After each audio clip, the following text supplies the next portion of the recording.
Hey guys, Kawaii Critic here to review My Little Pony Season 6, Episode 23, Where the Apple Lies.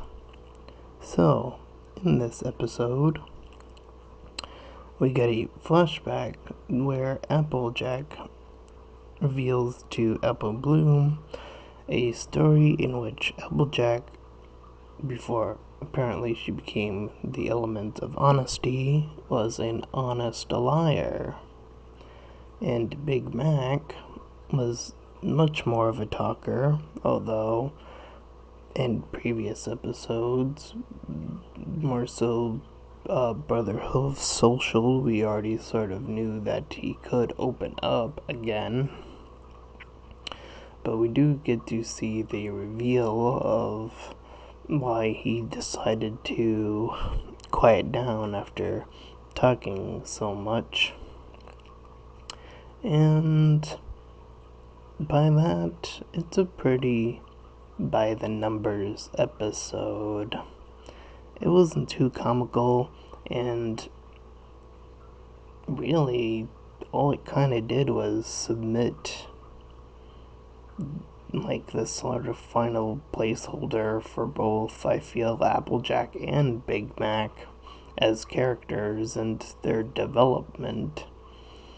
It sort of just shows why Big Mac became the silent guy and why Applejack became honest.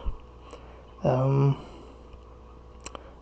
than that, this episode's pretty by the numbers. I mean, you get things, other hints of Filthy Rich just being a good business pony, and he's a pretty okay guy.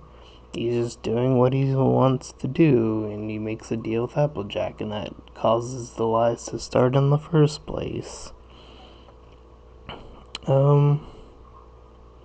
So it fills a backstory need, and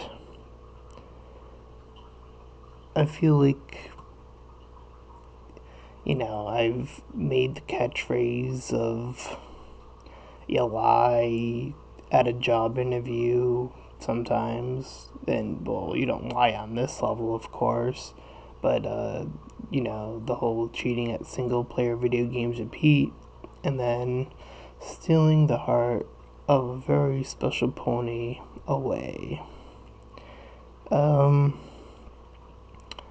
So yeah, pretty by the numbers. I did appreciate the little gags here, like Derpy getting eye surgery, and I think that's only supposed to cement that she was trying to get recovered from that, because in the Cart Before the Ponies episode, they showed her as a filly, and I believe she also still had the cross eyes, so I think that's the implication there, is that she was going to get recovered and it just didn't work.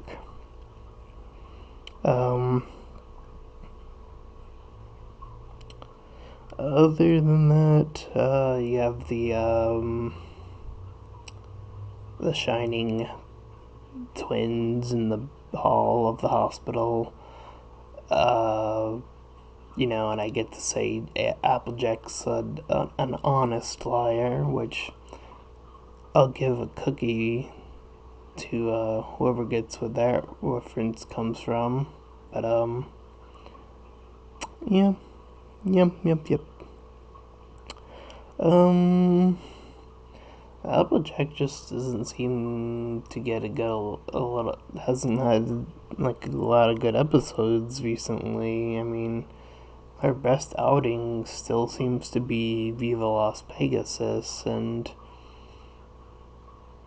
I felt like this was more for Big Mac than her, and even Filthy Rich, weirdly enough. I felt like this was more for the side characters. And in that case, I felt like it was a little bit ruined because of the whole thing that they kept doing with Big Mac, of like, oh, Big Mac's telling a story, but we don't get to hear that story. If you're gonna do backstory, that that is a place to share backstory, not skip backstory. That joke doesn't work. I feel personally, it just sort of it feels like a little bit more of an aggravation than an actual comical bit. Um, and yeah, now there was this whole thing about AJ's parents and all that, and I had a theory about this. That AJ's parents were, because they surely were alive, because I don't think Apple Bloom was alive at this point in the flashback, that those two were in Manhattan with Applejack's other extended family at that point. That's the only thing I can think of right now that would satisfy an answer, at least for me. So yeah, this is gonna be a pretty short review because it was a little disappointing, but overall, there's enough there to satisfy, I feel. And yeah, so I'm actually gonna just leave it here. With that being said, this has been Kawaii Critic, and if you like what you've seen, feel free to like, comment, and subscribe. And I'll see you guys next time. Bye!